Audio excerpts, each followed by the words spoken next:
ഒരു കരാറിലെത്താൻ മടങ്ങുകയാണെന്നാണ് JD വാൻസിന്റെ ഭാഗത്തു നിന്ന് വന്ന പ്രസ്താവന. കരാറിലെത്താനാകാത്തത് ഇറാനും അമേരിക്കയ്ക്കും വളരെ മോശമായ ഒരു വാർത്തയാണെന്നും വാൻസ് പറയുന്നുണ്ട്. അമേരിക്കയുടെ നിബന്ധനകൾ പലതും അംഗീകരിക്കുവാൻ ഇറാൻ തയ്യാറാകുന്നില്ലെന്നാണ് വാൻസ് പറയുന്നത്. ഏതാണ്ട് 21 മണിക്കൂറോളമാണ് ഈ രണ്ട് രാജ്യങ്ങളും തമ്മിൽ ചർച്ചകൾ നടത്തിയത്. പാകിസ്ഥാനായിരുന്നു ഇതിന് നേതൃത്വം കൊടുത്തത്.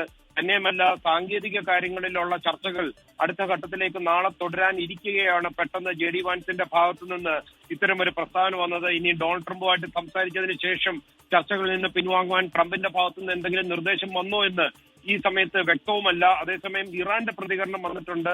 ഇറാൻ പറയുന്നത് അമേരിക്ക യുക്തിരഹിതമായ ആവശ്യങ്ങളാണ് ഉന്നയിക്കുന്നത്, അടിക്കടി നിലപാട് മാറ്റുകയും ചെയ്യുന്നു, ഹോർമൂസ് കടലെടുക്ക് തുറക്കുന്നതടക്കം നിരവധി തർക്ക വിഷയങ്ങൾ ഇപ്പോഴും തുടരുന്നുവെന്നാണ് ഇറാൻ പറയുന്നത്. അതുമാത്രമല്ല, ഈ മധ്യസ്ഥ രാജ്യമായ പാകിസ്ഥാൻ ഈ അഭിപ്രായ ഭിന്നതകളൊക്കെ പരിഹരിക്കുവാൻ ശ്രമിക്കുകയാണെന്നും ചർച്ചകൾ പുനരാരംഭിക്കുമെന്നാണ് ഇറാന്റെ ഭാഗത്തുനിന്ന് വരുന്ന റിപ്പോർട്ടുകൾ.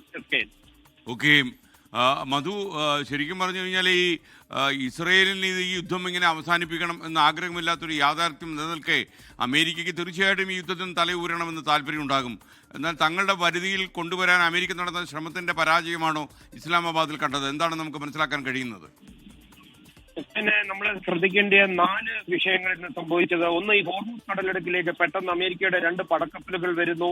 അവിടുത്തെ മൈൻസുകൾ നീക്കം ചെയ്യാൻ തുടങ്ങി എന്ന് പറയുന്നു. അതുമാത്രമല്ല, ഈ ഡിസ്ട്രോയർ ഷിപ്പ് വന്ന കാര്യം ഇറാൻ തന്നെ സ്ഥിരീകരിക്കുന്നു, അത് തിരിച്ചയച്ചെന്നും പറയുന്നുണ്ട്.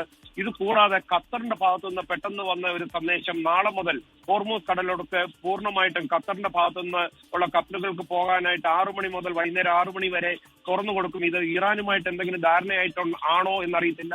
ഇത് കൂടാതെ ചൈന ഇറാന് വേണ്ട സഹായങ്ങൾ, ഷോൾഡർ മിസൈലുകൾ ഉൾപ്പെടെയുള്ള കൊടുക്കുന്നു എന്നുള്ള ഒരു ഇന്റലിജൻസ് റിപ്പോർട്ട് CNN ബ്രേക്ക് ചെയ്തിരുന്നു. ഇതിനോട് ഡൊണാൾഡ് ട്രംപ് ശക്തമായ രീതിയിൽ പ്രതികരിക്കുകയും ചെയ്തു. നെതന്യാഹുവിന്റെ അല്പമണിക്കൂറുകൾക്ക് മുമ്പ് വന്ന വാർത്ത, ഇറാനുമായിട്ടുള്ള യുദ്ധം അവസാനിച്ചിട്ടില്ല, ഇറാൻ ഇസ്രായേലിനെ നശിപ്പിക്കാൻ നോക്കി, തിരിച്ച് അവരെ ഛിന്നം ഭിന്നമാക്കുമെന്ന് നെതന്യാഹു കഴിഞ്ഞ മണിക്കൂറിൽ പറഞ്ഞത്. ഇതെല്ലാം കൂടെ ചേർത്ത് വായിക്കുമ്പോൾ ഒരുപക്ഷെ ഹോർമൂസ് കടലിടുക്കിലെ ഡിസ്ട്രോയിഡ് കപ്പലുകൾ കൊണ്ടുവന്ന് സമ്മർദ്ദത്തിൽ ആഴ്ത്തിക്കൊണ്ട് അമേരിക്കയുടെ കാര്യങ്ങൾ നേടിയെടുക്കാൻ വേണ്ടി ഒരു ചർച്ചയായിരിക്കാം ഒരുപക്ഷെ JD വാൻസിനെ വെച്ച് ട്രംപ് ഉപയോഗിച്ചത്.